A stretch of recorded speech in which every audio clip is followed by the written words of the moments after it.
जय माता की दोस्तों। माता रानी की कृपा आप सभी लोगों पर सदा और सर्वदा बनी रहे। दोस्तों आपको स्वागत है अपने channel my lovely home and garden में। हम लोग बात करेंगे गंगा दशहरा कब है और गंगा दशहरा की पूजा विधि और उसका महत्व क्या है, फिर उसका कथा क्या है गंगा दशहरा का दोस्तों। तो उन सब विषयों पर हम लोग आज चर्चा करेंगे और वीडियो की जानकारी बहुत ही महत्वपूर्ण है दोस्तों। तो आशा करते हैं कि आप पूरी जानकारी लेंगे, पूरी वीडियो को देखेंगे। और दोस्तों वीडियो की कोई भी जानकारी आपको अच्छी लगे तो लाइक तो अवश्य ही किया करिए। लाइक ही एक जरिया है जिससे हम लोगों को पता चलता है कि ये वीडियो आपको उपयोगी लगी। दोस्तों एक एक वीडियो और एक एक जानकारी इकट्ठा करने में बहुत ही मेहनत लगता है, तो आप अवश्य ही सपोर्ट करें दोस्तों आप अभी तक मेरे चैनल पर नए हैं तो मेरे चैनल को सब्सक्राइब करें और बेल नोटिफिकेशन अवश्य दबाएं ताकि आने वाली जानकारी आप तक समय से पहुंच सके दोस्तों। और दोस्तों जानकारी अच्छी लगे तो अपने फ्रेंड्स और फैमिली में अवश्य ही ज़्यादा से ज़्यादा शेयर करें ताकि और लोगों को हम लोग एक दूसरे के माध्यम से मदद कर सके। तो फटाफट से शुरू करते हैं दोस्तों जानकारी जो है इस वीडियो की। पंचांग के अनुसार दोस्तों ज्येष्ठ मास के शुक्ल पक्ष की 10वीं तिथि को गंगा दशहरा का पर्व मनाया जाता है। मान्यता है कि गंगा दशहरा के दिन स्नान दान करने से शुभ फलों की प्राप्ति होती है दोस्तों। आज के इस वीडियो में हम लोग इन्हीं सब विषयों पर चर्चा करेंगे। और 2023 में जो है इस साल जो है गंगा दशहरा कब है, तो 29 को पड़ रही है या 30 को, ये थोड़ा सा कन्फ्यूजन है दोस्तों, तो इस पर भी हम लोग चर्चा करेंगे। तो गंगा दशहरा के दिन ब्रह्म मुहूर्त में स्नान करना चाहिए पवित्र नदियों में। अगर कोई नदी आपके आसपास नहीं है तो आप अपने नहाने वाले जल में, घर के जो जल है उसमें गंगा जल डाल के नहाएं। और उसके बाद दोस्तों गंगा जी का ध्यान करके उनका पूजन अर्चन इस दिन करते हैं और दीपदान देते हैं, फूल और अक्षत किसी पत्ते पर रख के प्रवाहित करते हैं अगर गंगा जी में हम लोग स्नान कर रहे हैं तो। उसके बाद दोस्तों पंचोपचार विधि से गंगा जी के तट पे ही किनारे पे पूजन करते हैं और वहाँ पे श्रृंगार की सामग्री और वस्त्र जरूर ही अर्पित करते हैं दोस्तों। तो इस तरह से पूजन अर्चन करते हैं।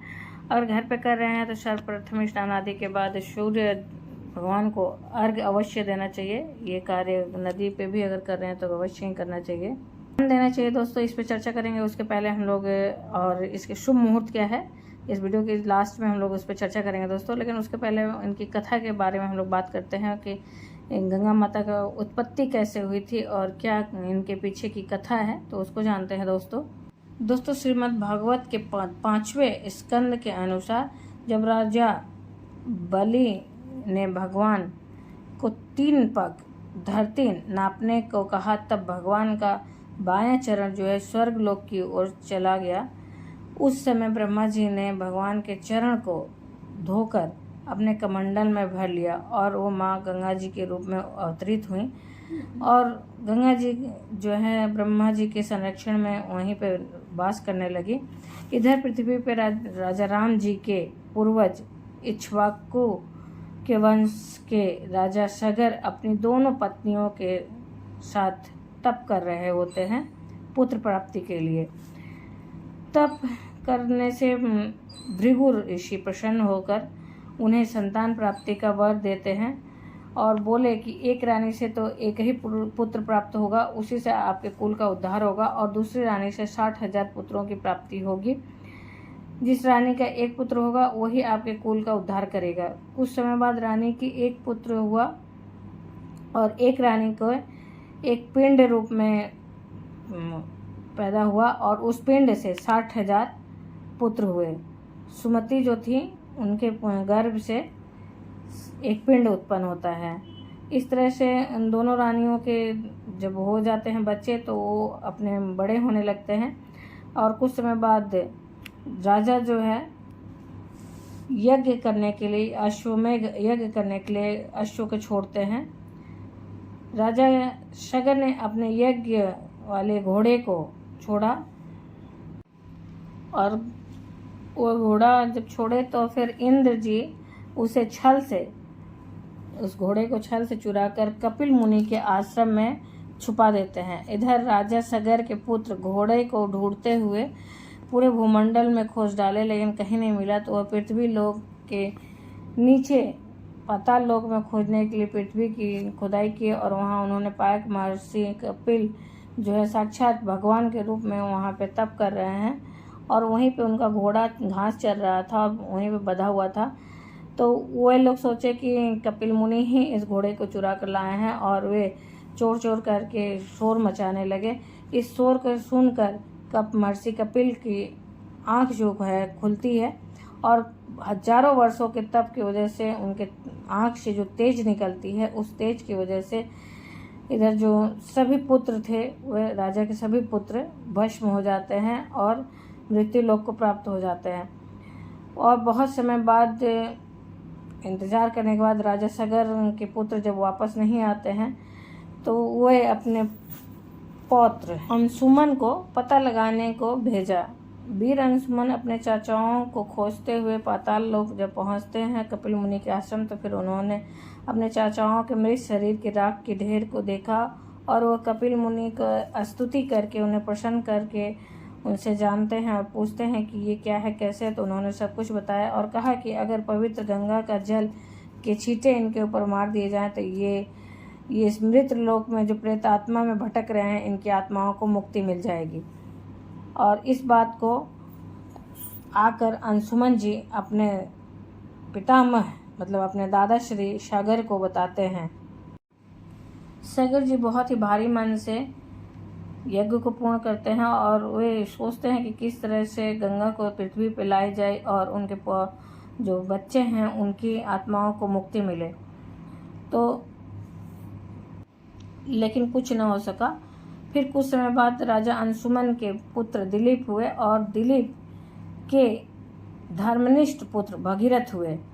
और भगीरथ जब बड़े हुए और उन्होंने तप करके अपने पूर्वजों की प्राणों की मुक्ति, प्रेतयोनि से मुक्ति के लिए गंगा को पृथ्वी पर लाने के लिए ब्रह्मा जी का पूजन अर्चन किया, उनका ध्यान लगाया, तो ब्रह्मा जी प्रसन्न होकर उन्हें गंगा जी को पृथ्वी पर छोड़ने के लिए वचन दिया। लेकिन गंगा जी बोले कि अगर मैं जाऊंगी पृथ्वी पर तो मेरे वेग से पृथ्वी का सब कुछ नष्ट हो जाएगा और मेरे वेग को संभालने का किसी में बल नहीं है, सिर्फ और सिर्फ शंकर जी को छोड़ के, शंकर जी के जटाओं को छोड़कर और कोई मेरे वेग को नहीं संभाल सकता।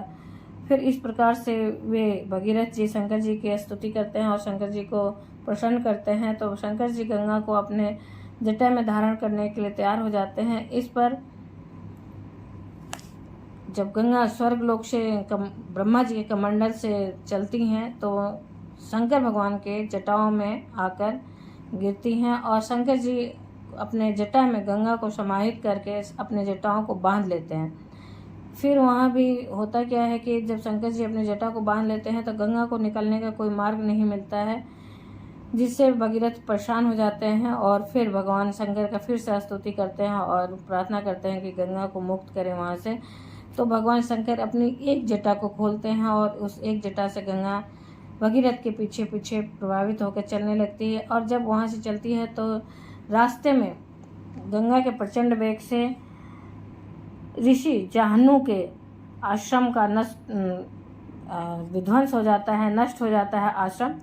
तो ऋषि जाहनु जो है क्रोधित हो जाते हैं और पूरी गंगा को पी जाते हैं। और इस बात को देख के फिर भगीरथ अधीर होते हैं और परेशान होते हैं। तब सभी देवी देवता और भगीरथ ऋषि जाहनु की स्तुति करते हैं, उनसे क्षमा याचना करते हैं। तो वे अपने कानों से गंगा को मुक्त करते हैं।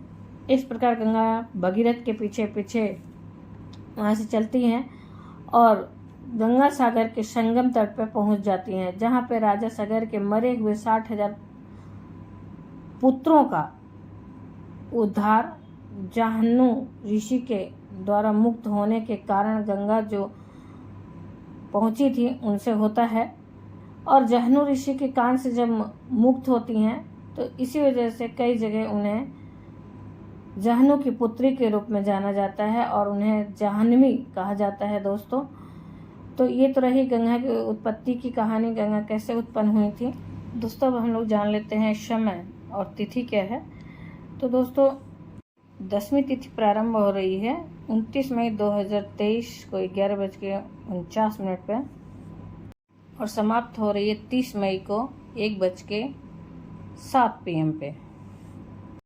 इस प्रकार दोस्तों उदया तिथि के अनुसार दिन मंगलवार 30 मई को गंगा दशहरा मनाया जाएगा। और दोस्तों हस्त नक्षत्र शुरू हो रहा है 30 मई को 4:29 AM पर और समाप्त हो रहा है 31 मई को 6 AM पर। तो ब्रह्म मुहूर्त भी आपका है, उस हिसाब से आप स्नान आदि कर सकते हैं। ब्रह्म मुहूर्त जो है 30 मई को पड़ रहा है 4:03 से लेकर 4:43 में। तो इस बीच में आप स्नान आदि कर सकते हैं। और सर्वार्थ सिद्धि योग आरंभ हो रही है 9:01 PM 29 मई को और समाप्त हो रहा है ये सर्वार्थ सिद्धि योग 8:55 PM पर 30 मई को। तो सारे दिन का जो है 30 मई को सर्वार्थ सिद्धि योग मिला है दोस्तों। तो इस दिन पूरे दिन आप स्नान दान सब कुछ कर सकते हैं दोस्तों। तो अब बात करते हैं हम लोग कि दोस्तों क्या चीज़ हमें अवश्य ही दान देना चाहिए। तो इस दिन 10 की संख्या का विशेष महत्व रहता है। कुछ भी अगर दान दें आप तो 10 की संख्या में दान दें। जैसे कोई भी अनाज दे रहे हैं तो 10 प्रकार के अनाज दान दें, 10 प्रकार के पुष्प अर्पित करें, 10 प्रकार के फल अर्पित करें। और इस दिन दोस्तों अगर आप स्नान दान करते हैं तो किसी भी प्रकार के ग्रह से पीड़ित हैं तो आप उससे आपको मुक्ति मिलती है और गंगा में स्नान करने से आपको मोक्ष की प्राप्ति होती है दोस्तों। तो इस बात का ध्यान रखें। आप इस दिन दान कर सकते हैं दोस्तों, जल है, अन्न है और फल है। सुहाग की सामग्री तो अवश्य ही दान करें। घी दान कर सकते हैं, नमक दान कर सकते हैं, तेल और शक्कर भी दान कर सकते हैं दोस्तों। और सबसे उत्तम होता है कि सोना दान करें। अगर सोना नहीं है तो जौ दान कर सकते हैं। जौ को भी स्वर्ण के समान दान माना जाता है दोस्तों। तो आप इस प्रकार से दान आदि करके अपने पाप को पुण्य कर्मों में बदल सकते हैं। आशा करते हैं दोस्तों इस वीडियो की जानकारी आपको उपयोगी लगी होगी। अगर जानकारी कोई भी अच्छी लगी हो तो आप लाइक तो अवश्य करें और आप ज़्यादा से ज़्यादा अपने फ्रेंड्स और फैमिली में शेयर करें ताकि हम लोग एक दूसरे की मदद कर सके दोस्तों।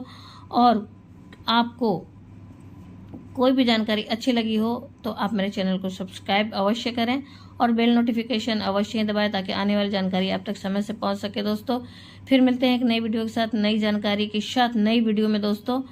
तब तक के लिए धन्यवाद दोस्तों। जय माता की दोस्तों। माता रानी की कृपा आप सभी लोगों पर सदा और सर्वदा बनी रहे दोस्तों। माता रानी के नाम का जयकारा अवश्य ही कमेंट बॉक्स में लगाएं ताकि एक सकारात्मक ऊर्जा का संचार पूरे वातावरण में हो सके। धन्यवाद दोस्तों। फिर मिलते हैं एक नई जानकारी के साथ नई वीडियो में। दोस्तों कोई भी सुझाव हो तो कमेंट बॉक्स में अवश्य लिखें और कोई भी व्रत और त्यौहार संबंधी जानकारी चाहिए तो कमेंट बॉक्स में आप लिख सकते हैं। मैं पूरी कोशिश करूंगी उनके उत्तर देने का। जय माता की दोस्तों।